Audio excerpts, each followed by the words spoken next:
The business, motherfucker. The Daily Read. Your source for news, politics, sports, and all things trending.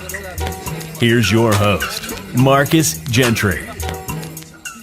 What you're going through, I'm going through the same way. So if I was to take the trucks, I'm going to park them, and they're going to just, what are you going to call it? I don't know. And the few guys that are doing okay, the only reason they're doing okay is they're doing Amazon Relay. If you don't know what Amazon Relay, pick certain moves that you want to do. And the only good moves on that app are called crosstowns, intermodal work. That's the only thing that's moving these guys around right now. Other than So we took a random sample. Investigators found that more than 1 in 4 non-domiciled CDLs were issued. Over 25% of these licenses, they were issued illegally. So let me give you some examples. Issued improperly in Colorado, Pennsylvania, South Dakota, Texas, and in Washington. You should know that enforcement actions against them are forthcoming. And we expect the list of states to grow as our nation. And I was telling them, what you're going through, I'm going through the same way. So if I was to take the trucks, I'm going to park them, and they're going to just, what are you going to call it? I don't know. And the few guys that are doing okay, the only reason they're doing okay is they're doing... Welcome to the Daily Read, and I am your host, Marcus Gentry. Today we're going to talk about the shortage in truck drivers. Out of chaos comes order. And what do I mean by that? Right now in America, we're in a very chaotic time. We already touched on the issue with the women, how there is an attack on women, but there's more to the pattern than just social issues. When you're talking about people's income, some of the top paying jobs in America is truck driving. And a few years back, I can remember they was talking about we needed 100,000, 50,000, 75,000 truck drivers. And what they did was, whatever administration it was back then, whether it was Biden, Trump, or Obama, the administration filled those seats up, those truck driving seats, with immigrants, because we needed those spaces held. And this can be a message to you immigrants also, because this is a running theme with America, not just with the women, not just with corporations, trucking. America is a great place, but America will use you up and spit you out. They filled those jobs because we needed to move the freight. But now that a lot of illegals and immigrants are being deported back to their home country, now as a truck driver, your stock is about to go up. Truck drivers used to make almost $100,000 a year, but it has dropped over the years because they filled those seats. It dropped down to $85,000, $90,000 a year. And a lot of truck drivers was noticing the difference in the pay. I never really was bothered by it, not because I've kept steady work. I have kept steady work. I've been truck driving for almost 12 years. But I never really paid attention to the income on a yearly basis, because I've always had a plan to utilize the resources I got to further my family as far as investing in other things. But there are men and women who are driving trucks who are not investing. They're not trying to build legacies like I am. So that's the main reason why I never really stress too much about it.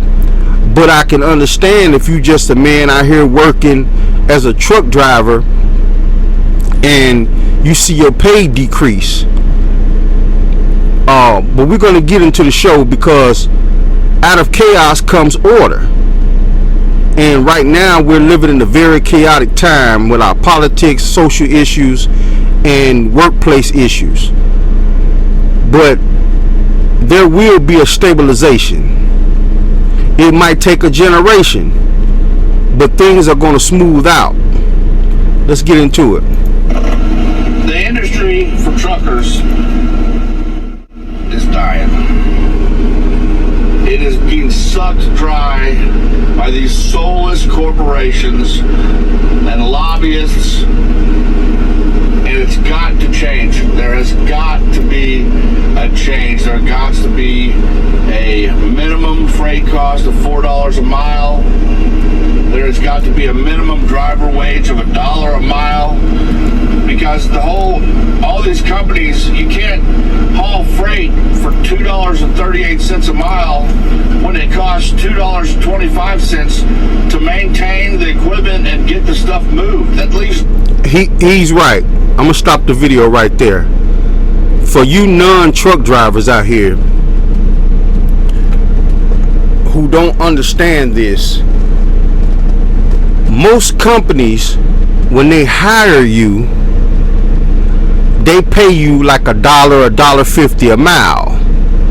If you own your own equipment, you might get $2.50 a mile, $2.30 a mile. So your pay will increase if you own your own equipment. Here's the problem with that, which is what he's talking about. The problem with this is, when you work for a company, you don't own your own equipment, so the company is liable for blown tires. Tires are $600 a piece. The company is liable for breakdowns when your truck breaks down or something goes mechanically wrong with your truck. So that's why they pay you $1.50 a mile, because the cost of maintaining the truck is on them. Now, the owner-operator side is different. The reason why the owner-operator side is different, because the owner of the truck is responsible for the breakdowns and the tires. So what he's saying is, they keep trying their best to decrease the pay when it's not worth taking a load from Texas to Oklahoma or Texas to Pennsylvania with the mileage that they're giving you. Some companies have gotten slick to where they try to make you pay for the fuel, which is taking more money out of your pocket. And they filled all of these positions with these foreigners, so they can pay you less money. But now that they're deporting all of the foreigners, the truck drivers are about to start demanding more pay, because it's less drivers out here to get the freight to where it needs to go. I'm hoping somebody in radio land understanding what I'm saying. And if you noticed, when I first started doing my show about 5 years ago, I was a truck driver then, but I was doing my show inside of my house, in my office.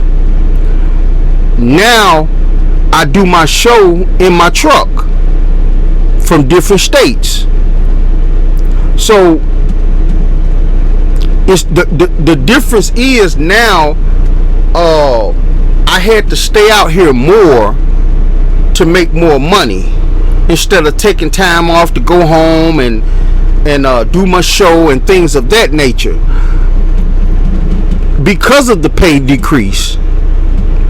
So now we got a situation where truckers are about to start demanding more pay, especially now that the winter time is coming, because there are certain places in America during the winter that needs freight move to that location, but some truck drivers are too scared to drive in the snow. So if you're an experienced truck driver, your pay is about to increase. Out of chaos comes order. Nothing for the drivers and the people at the office and the people involved. That's nothing. Brokers should be capped at 3 to 5%. You know, the people that make this stuff work are the truck drivers and the carriers, and they need to take home the biggest piece of the pie. And what he's saying is true. Let me explain to you about the brokers. Companies that need freight moved from one state to another contacts a broker. Okay? Brokers can be Joe Blow sitting inside of his house. A broker can be a corporation sitting inside of an office building.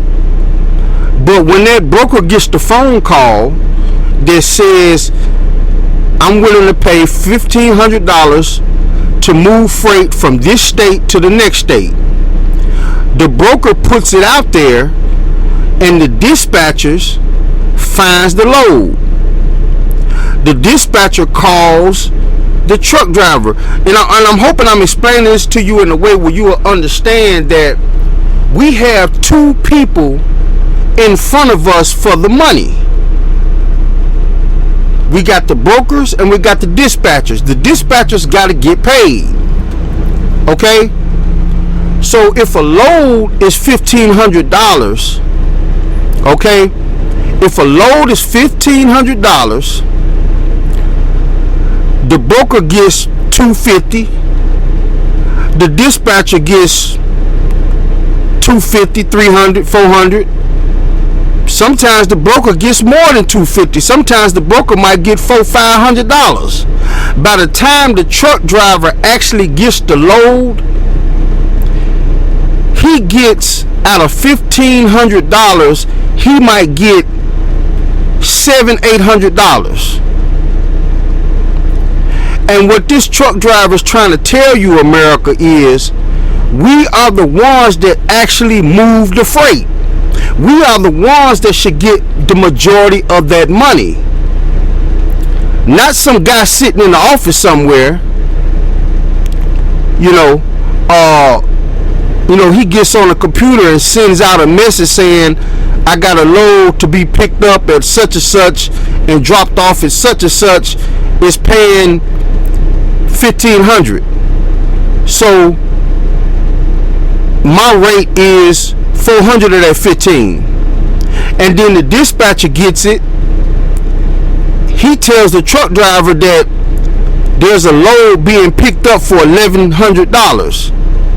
The load is actually $1,500, but the broker already got his money. Okay? Now the dispatcher is telling you that the load is $1,100. Okay?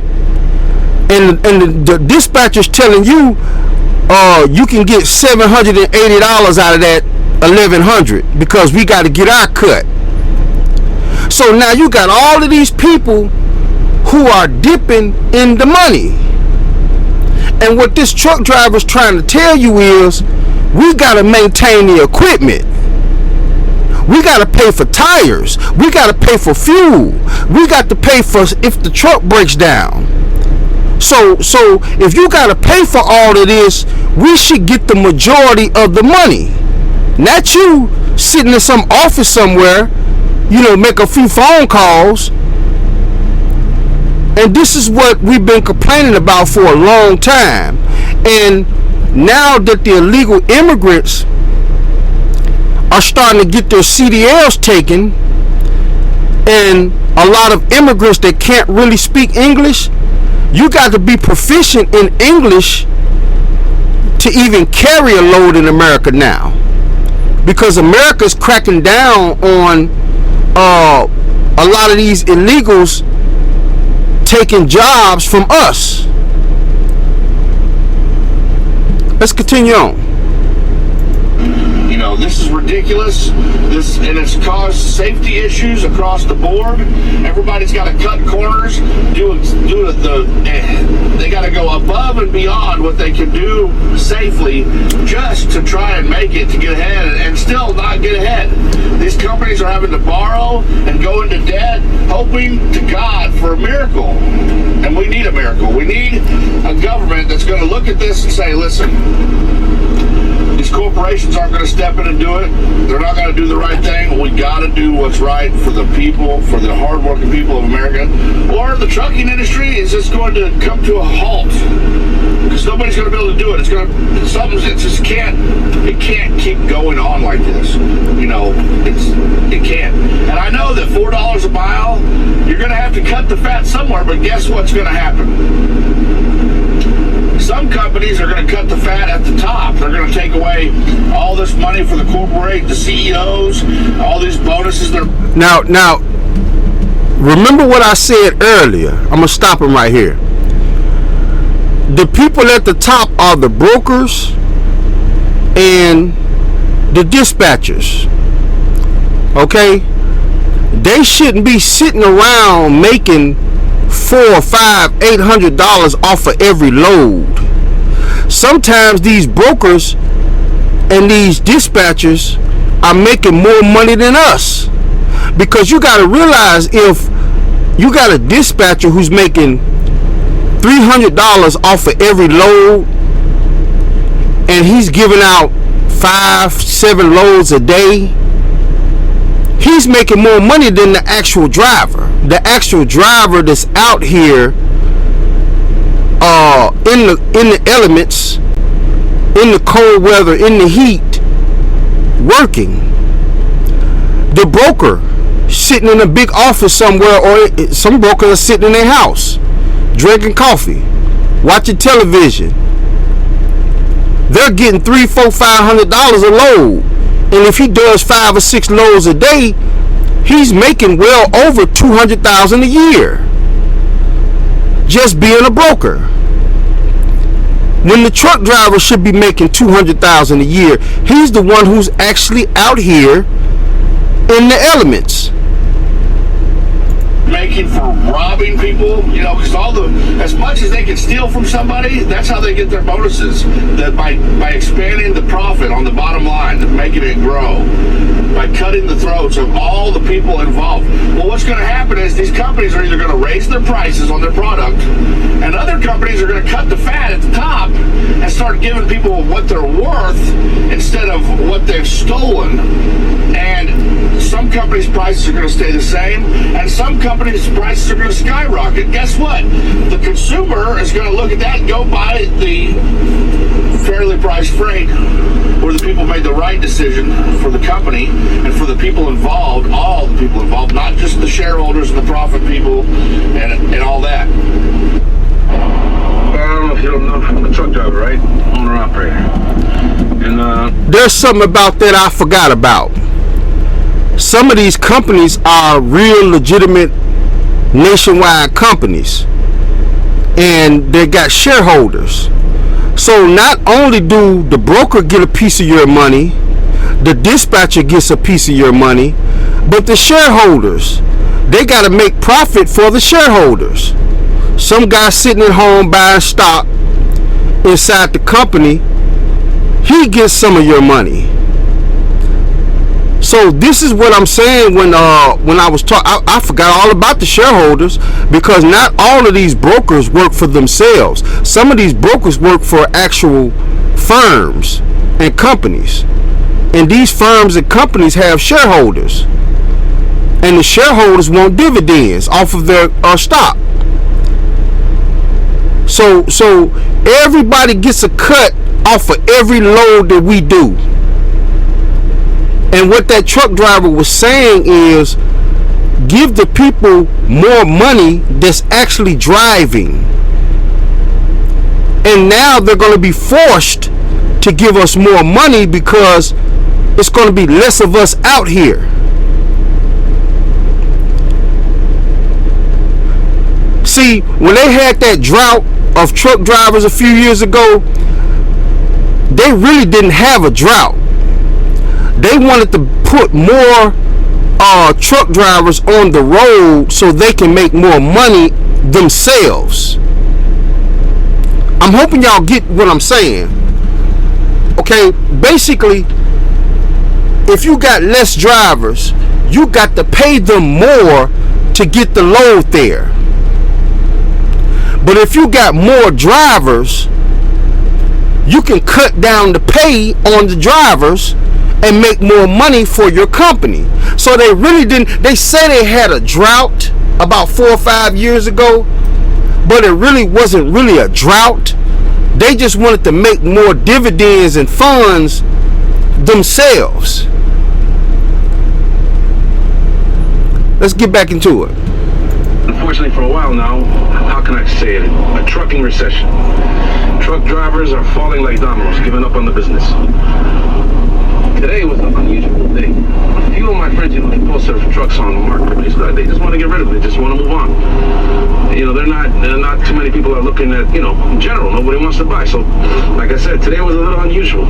A few of the guys called me up and said, why don't you take the trucks, give us a few dollars, and pay us the rest in payments. And I was telling them, what you're going through, I'm going through the same way. So if I was to take the trucks, I'm going to park them, and they're going to be like table ornaments. They're going to gather rust. You can't afford to hire no drivers because it's not worth it. That's number one. There is no work. When is this going to end? I have no idea. This trucking recession, I guess we're going to call it. I don't know. And the few guys that are doing okay, the only reason they're doing okay is they're doing Amazon Relay. If you don't know what Amazon Relay is, it's like an app where you pick certain moves that you want to do. And the only good moves on that app are called crosstowns, intermodal work. That's the only thing that's moving these guys around right now. Other than that, broker is calling to make sure you're speaking,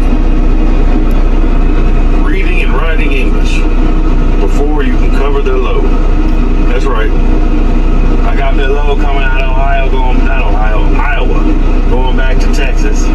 I shouldn't have took it because it's a long wait, but I heard Texas and I said, fuck it, I'm going home. Because I'm going home before the blitz comes. I don't got time for that. But anyway, broker called to see if I spoke English before he let me cover this load. I asked him why, and he said because they're starting to make sure that the loads are going to be able to get where they need to go without any problems. Makes sense to me. Yeah, I read, write, and speak English pretty damn good. It's no problem. But it's a heads up. If you're booking these loads, you might get a call from the broker to make sure you can cover it. Make sure you by speaking English. It's changing times, man.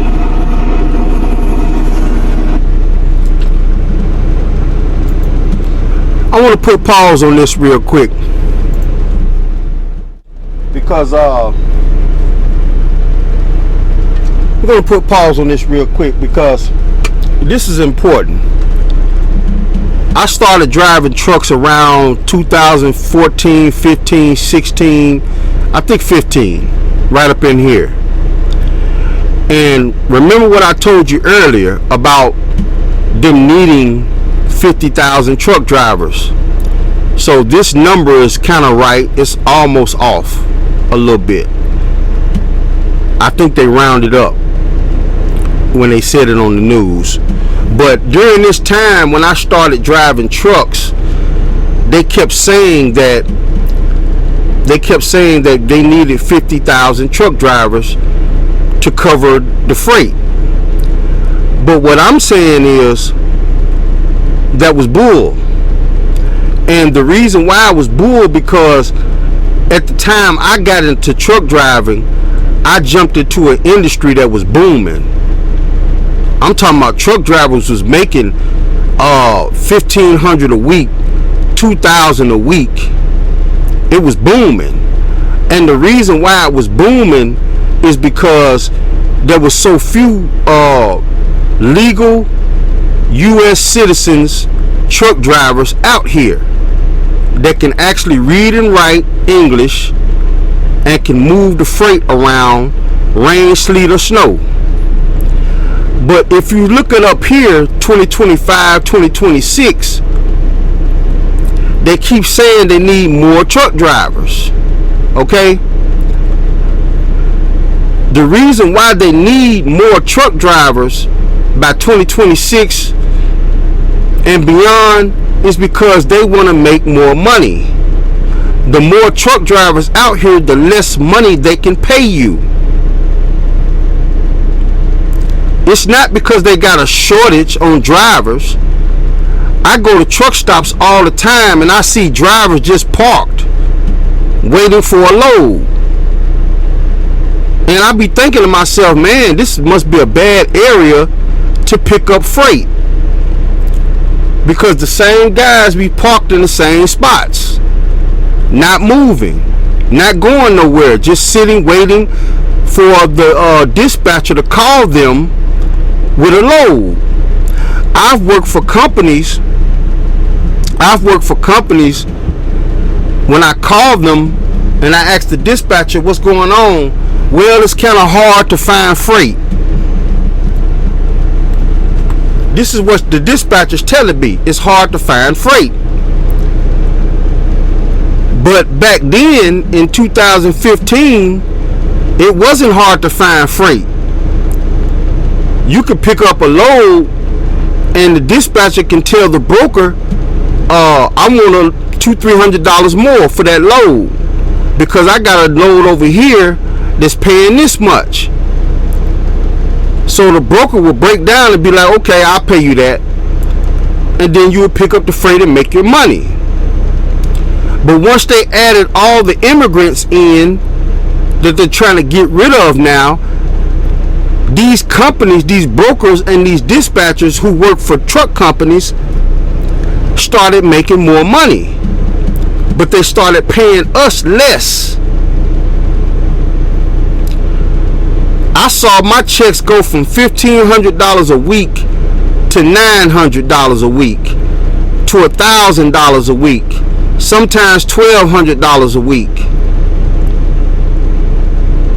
And my situation is a little different because, like I said, I'm investing in things for the future of my kids and my grandkids. So I wasn't really worried about a lot of that.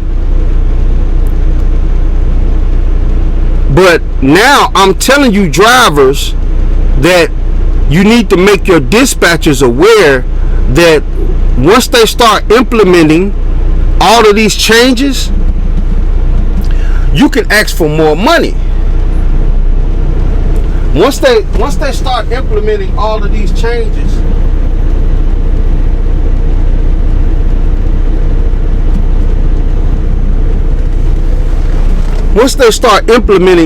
changes, you can ask for more money from these people. Let's continue on. Good morning, everyone. I am here with Jesse Elison. He is our chief counsel at FMCSA. We're here to talk about, I think, a critical issue, important issue in regard to the safety of our roadways. Because we have a government system designed to keep American families on the road safe, but that system has been compromised. I'm talking about non-domiciled commercial driver's licenses that are issued across the country. So in plain English, this is a license to operate a massive 80,000-pound truck that's being issued to foreign drivers who are not U.S. citizens or lawful permanent residents. The process for issuing these licenses is absolutely 100% broken. It has become a threat to public safety, and it is a national emergency that requires action right now. What he's talking about is that driver shortage that they lied about. They really just wanted to make more money and keep it for themselves instead of paying the drivers. So they filled those spots up with a whole bunch of immigrants and illegal immigrants, not just regular immigrants that come here legally, but illegal immigrants. They was just issuing out CDLs like candy. And now we finna go back down to normal statistics when it comes to drivers, because they're about to start snatching up CDLs from a lot of drivers that can't speak English or that got their CDL illegally. This isn't fear-mongering. This is a serious business that entails American families and their lives. So this year alone, a series of horrific fatal crashes have been caused by dangerous non-domiciled CDL drivers. So I want to go through a couple of examples.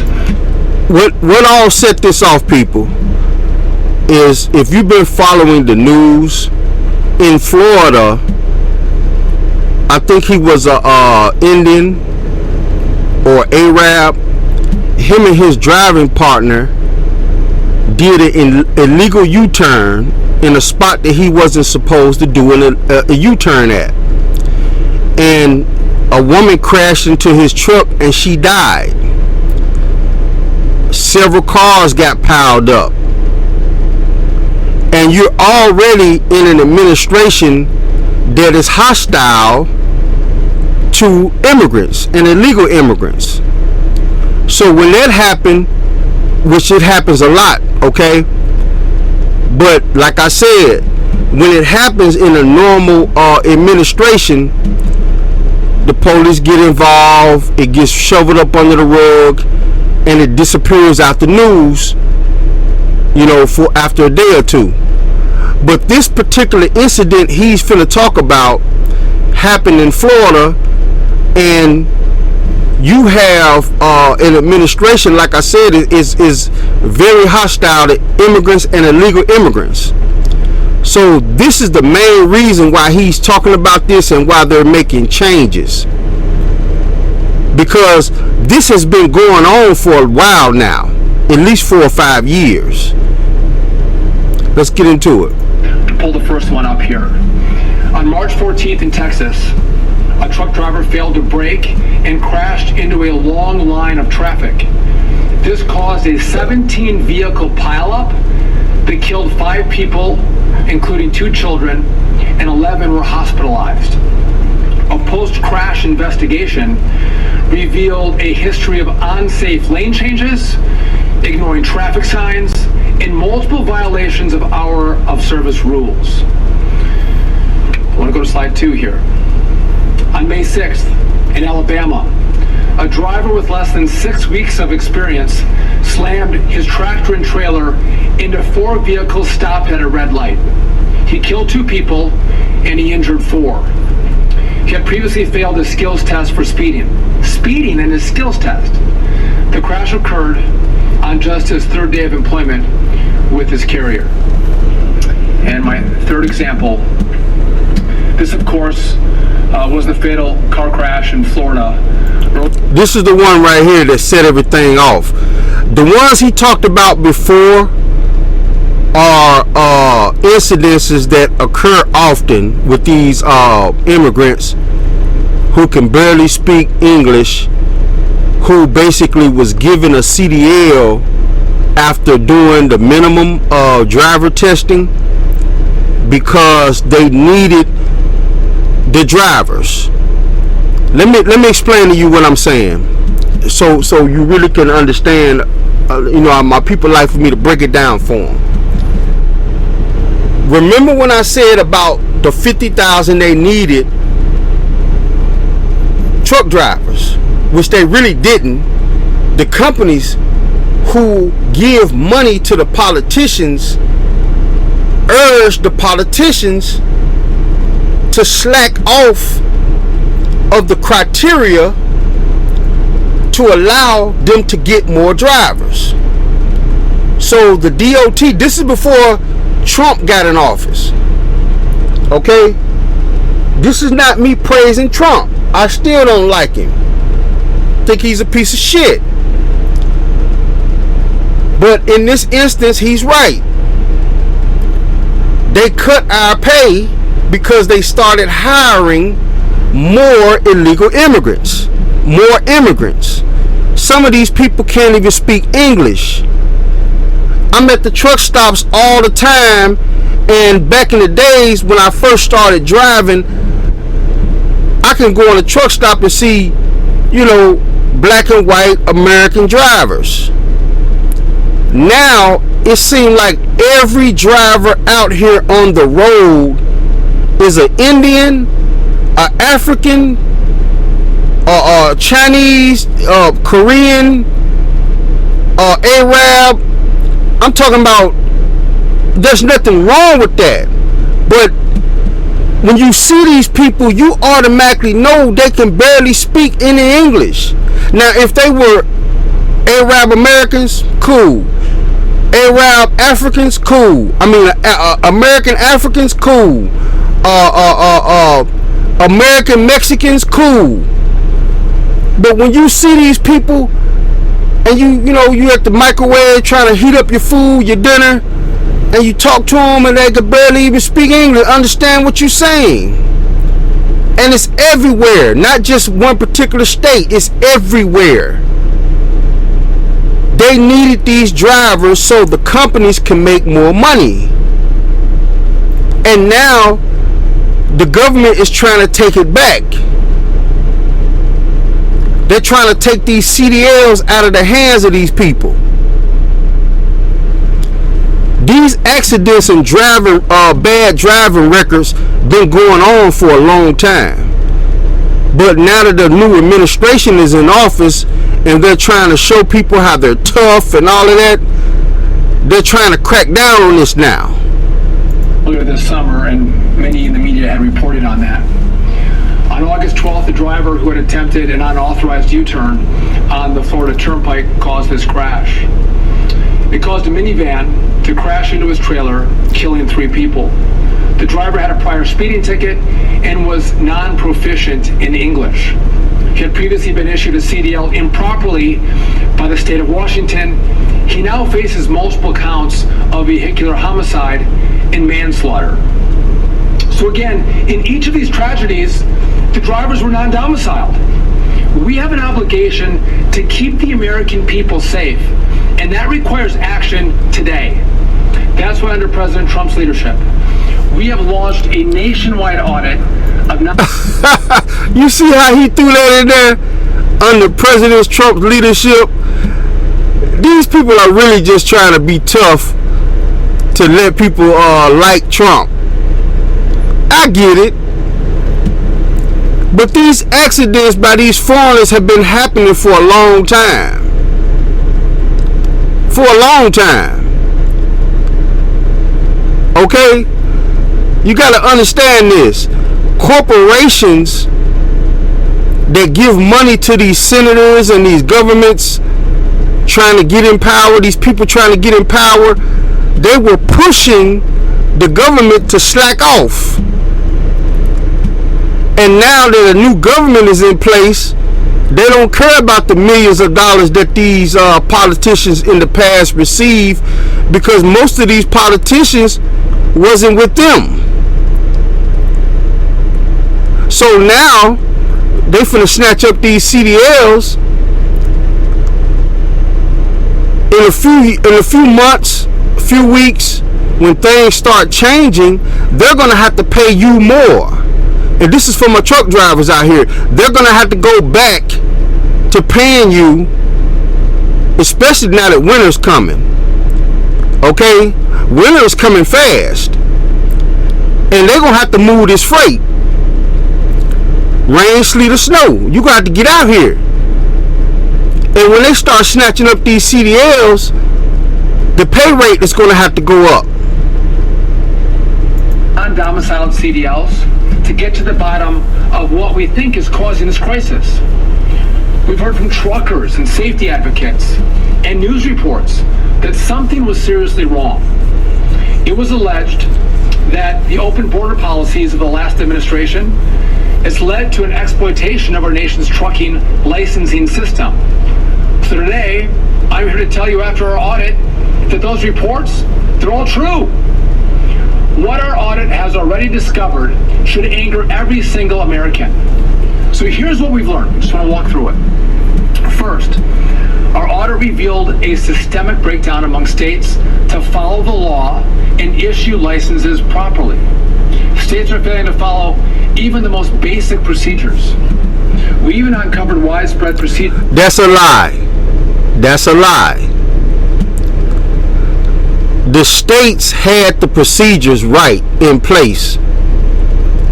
But remember what I said. The corporations that give money to these politicians told the politicians we need more drivers.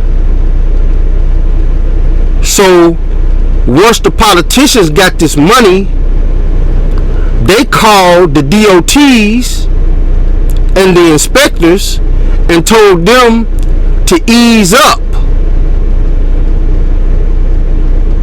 Then you got some places where they were outright buying CDLs instead of passing the test. So this is what's really going on. It could have been him. He could have been one of the politicians that got money from a past company to slacken the rules on the DOT. But now that he has this position,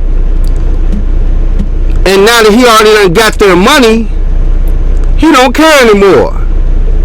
He just want to make Trump and his people that's in office look good now.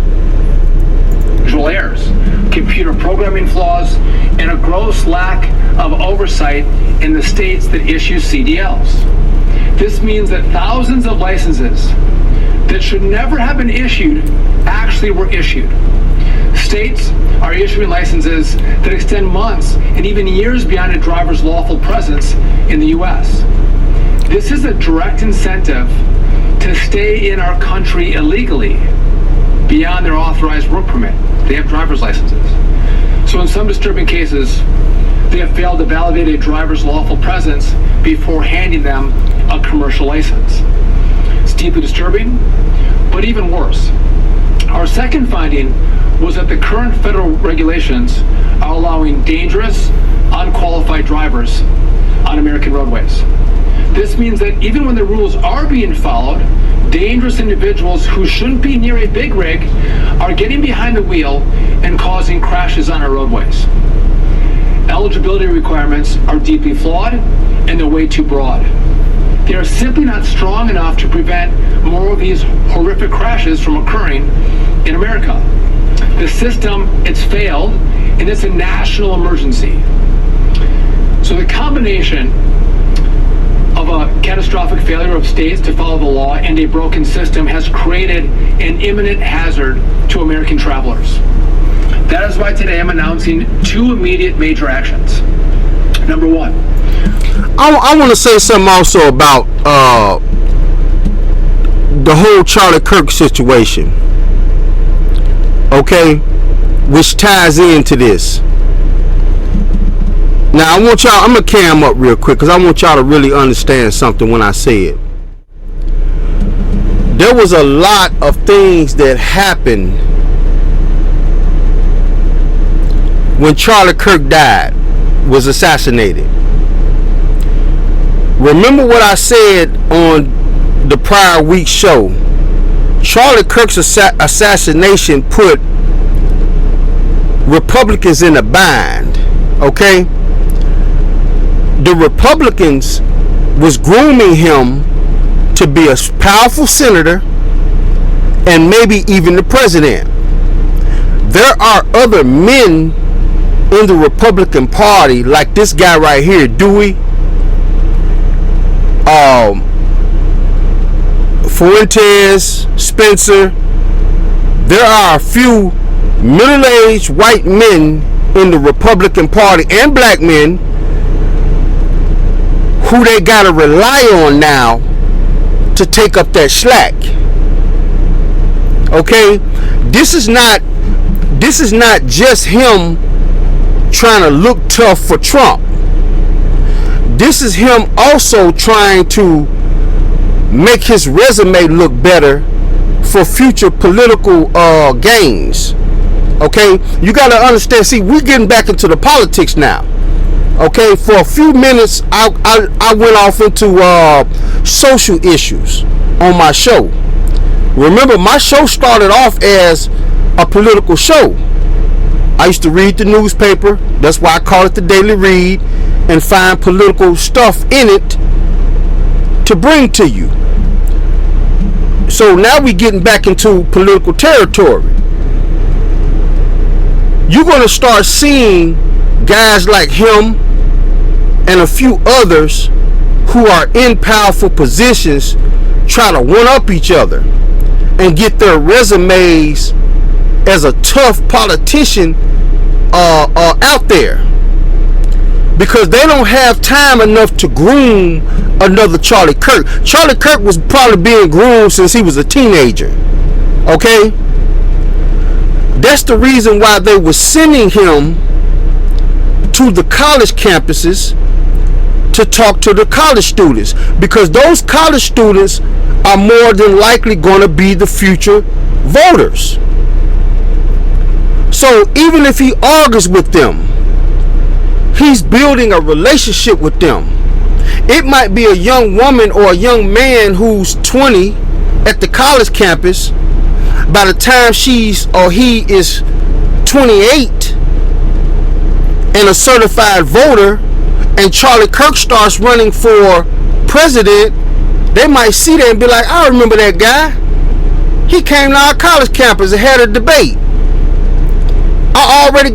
That person already has a history with Charlie Kirk. They don't have time to groom another Charlie Kirk. So all of these middle-aged guys who aren't too old, he looks like he may be 55, 48, 55, got a little gray on him. They don't have time to go back and get a young man in high school. They probably got somebody lined up grooming him too, but he's not old enough. So you're going to start seeing a lot of guys like him trying to raise up his resume as a politician, because this job is not going to last long. Once Trump get out of office and the next administration comes in, he might get fired or have to leave that position.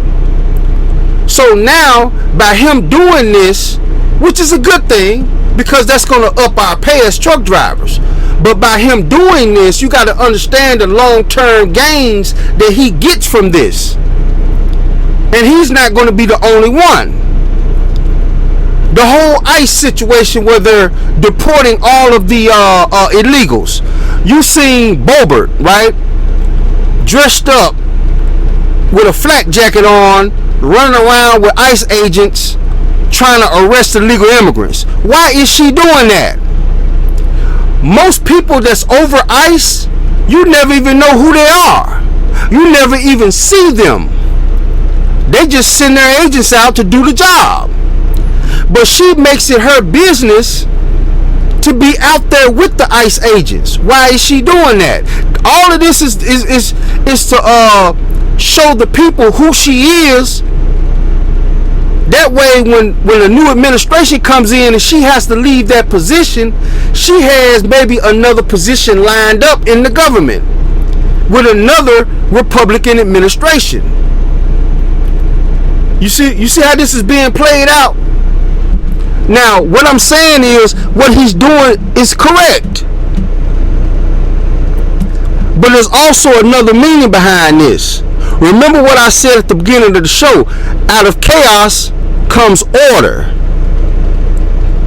Charlie Kirk's situation was chaos. And it was chaos for the Republican Party. Now they're trying to put things back in order. The situation with the women, how the women across this country, especially black women, have lost thousands of jobs. That's chaos. Out of chaos comes order. And what I mean by that, when I say out of chaos comes order, is some of these women are finna go back into the household instead of being thought pockets out here. Keep your eyes in tune for this. We're issuing an emergency rule that fundamentally overhauls who is eligible for a non-domiciled CDL. These tighter federal standards, they're going to keep Americans and families safe on our roadways. Now, this is not a proposal. this is a final rule, and it is effective immediately. Jesse's going to go through those details in just a little bit, but here's the bottom line. Non-citizens will not be eligible for a CDL unless they meet a much stricter set of rules. Second, and that's going to raise the pay for us. If you're a legal U.S. citizen with a CDL, this is the right time to jump back into trucking. Out of chaos comes order. And if you have a valid CDL as an American citizen, this is the right time to jump back into trucking, because our pay is about to go up. States must immediately pause the issuance of non-domiciled CDLs until they can comply with our new rules. My message is very simple. Get into compliance now, or we'll pull funding and we'll force you into compliance. Nowhere in the country have we found a more egregious licensing situation than in the state of California. That's why the second action we're announcing today is an additional enforcement action against California. So for 2 weeks, FMCSA investigators were on site in California. Actually, the Republicans have been trying to go out to California for decades. For decades. Not just because of trucking. This is another stab at California. Looking at their records. So we took a random sample. Investigators found that more than 1 in 4 non-domiciled CDLs were issued in direct violation of federal safety standards. So let's just put that another way. Over 25% of these licenses, they were issued illegally. So let me give you some examples. So on this slide, this is driver PND from Brazil. So California gave him a CDL with endorsements to drive a passenger bus and a school bus that was valid for months after his legal presence in the U.S. had expired. They put an authorized driver in a position to transport our kids on a school bus well beyond their date of work authorization. Number 2, this is driver JHB, a citizen of Mexico who is ineligible for a non-domiciled CDL. Mexican and Canadian drivers, or citizens I should say, are not eligible for a U.S. CDL. California gave him one anyway, with a doubles and triples endorsement that expires more than 3 years after his work authorization ends. And so to be clear, we have a special relationship with Canada and Mexico, where if you're a citizen of one of those countries, you have to get a CDL in Mexico or in Canada. You can't come to the U.S. and get a U.S. CDL. So this license completely violates the rules. What he's saying with that is, by me having a U.S. CDL, I can drive in Mexico or Canada as long as I have my passport. Okay, that's what he's saying. But if you're a Canadian or a Mexican, you got to get a CDL from your country. You can still drive in America, being a Canadian or a Mexican, but you got to have a CDL from your country. You got to understand that, okay? Number 1, and number 2 expires after the work authorization. So 2 violations with this license. The third example, this is driver MOC, who is also ineligible as a Mexico citizen. California issued that license that expires more than 4 years after his work authorization ends. Again, another example where the clear rules say this driver should not have a license. And example number 4, this is driver ASV from Honduras. The DMV had no evidence it even bothered to validate his lawful presence before issuing a commercial license with tanker and double triples endorsements. So again, they don't even validate that he has a work authorization and should be issued a license in the United States, and California issued that license anyway. The work document that they had on file had been expired for 4 years, and they issued the license anyway. They didn't know if he was here illegally or not. They didn't validate it. They didn't verify it. It's shocking, and this is an unacceptable failure. It shows a reckless disregard for safety in California, and they should be ashamed of themselves. So California has 30 days to fix this. And by the way, we all know this, but if you get a CDL in California, you don't stay in California. You can drive nationwide. And so those California licenses are driven on roads in every single state in this country. And again, putting American families, American drivers at risk because of the bad action in California. If California doesn't comply. Well, I just wanted to make this clear for my drivers out here. We are about to go back to 2015 levels as far as pay go, because a lot of these people I see out here shouldn't even have licenses. And I'm not saying that they're not capable, but a lot of this influx of illegals came at the behest of some of these companies. Some of these companies needed these drivers to fill their coffers. But now,